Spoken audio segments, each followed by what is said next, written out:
Well, you started March 1st, 1996. You had your first wrestling match, which was WWF at that point, Yeah. before they changed their name. You ended up signing a 10-year deal with the WWF. From your first match, did you know, like, okay, this is what I'm going to be doing for the next foreseeable future? No, I didn't know that I was going to stick it out for 23 years straight with the same company. And it wasn't the fact that it was just wrestling. It was the fact that I was educated, that I was well-traveled, that I was exposed to this world, and I was able to help mentor and help lead other men. And I feel like I've done my best. I can't say I'm the best at it because I have mentors that I look up to that I feel like they're the best ever. I mean, you have mentors like John Bradshaw Layfield, and Ron Simmons, The Undertaker, Vince McMahon himself. Vince has taught me so much about business that I can make a living during this quarantine. I'm feeding my family off the stuff that I was taught. And you can't repay people like that. You just have to pass it on. Early on in your career, you actually ended up linking up with The Rock, a.k.a. Dwayne Johnson. Dwayne Johnson, a.k.a. The Rock. I'll do it the other way. It ain't many wrestlers that was born into wrestling. Everybody said, oh, another guy that his dad was a wrestler. Another guy that his grandfather was a wrestler. That came into the business and became the best, arguably, that ever existed. And I put The Rock right up there with Ric Flair, The Undertaker, Andre the Giant, Hulk Hogan, like the greatest. Steve Austin, he's right there. And when he came from Canada, he was playing for the Calgary Stampeders. And he realized that, you know what, I'm not going to make the kind of money playing football in Canada as I could wrestling. So I'm going to go back and I'm going to give it a shot. He came back here with $7 in his pocket. And when he signed with the WWE, he didn't have a place to live.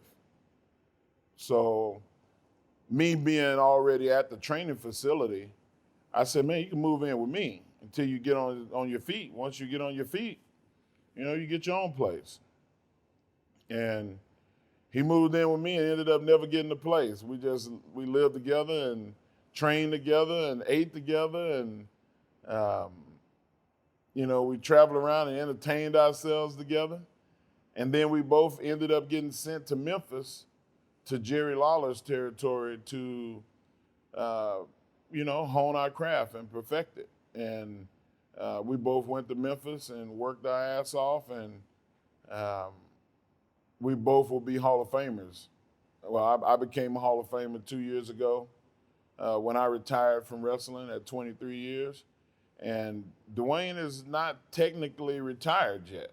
So, but the first day that he says, hey, I'm retired, I'm never wrestling again, he'll go in the Hall of Fame.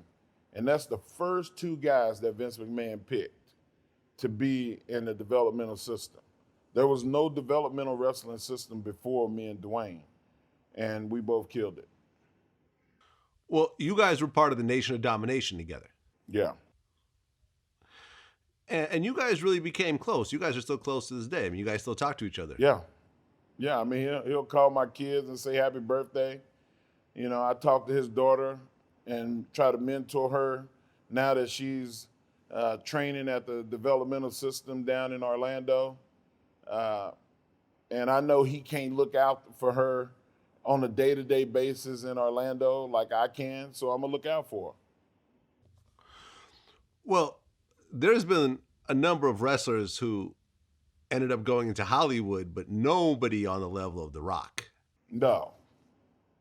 Like, not even close, really, if you really look at it honestly. Well, I mean, he is the number one entertainer in the world. I mean, nobody can aspire to be the number one entertainer in the world. That's the kind of thing that happens through hard work and work ethic and talent.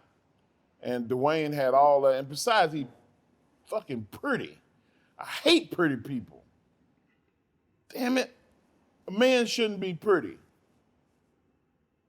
He should be rugged and rustic like us. Right. he needs a scraggly beard right now to ugly him up a I little just bit. called you ugly like me. I want okay. everybody I'll else take to be that. ugly too. But we're talented. That's so right. it don't matter. That's right. Yeah, and we got money, so you know You it got makes us that handsome. money, baby.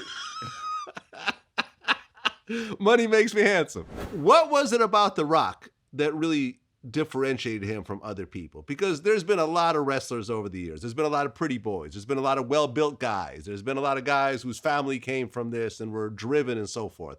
What's different about The Rock than anybody else that you've dealt with? Two things. You just used one of the words, driven. He wants it more than anybody I ever seen. And preparation. He prepared for greatness. He knew how to, he knew what it was going to take, and he did not take no for an answer. He over-prepared. Acting classes. He used to tell me stuff that all the time, then I'd be like, yeah. And then I would fail, and then I would come back and go, you remember that thing you was trying to tell me? What was you saying again? Then he forced you to listen because you saw what he did work for him. And he's another guy that I wouldn't exist in pro wrestling if I wouldn't have had the education and teaching and understanding that he helped provide.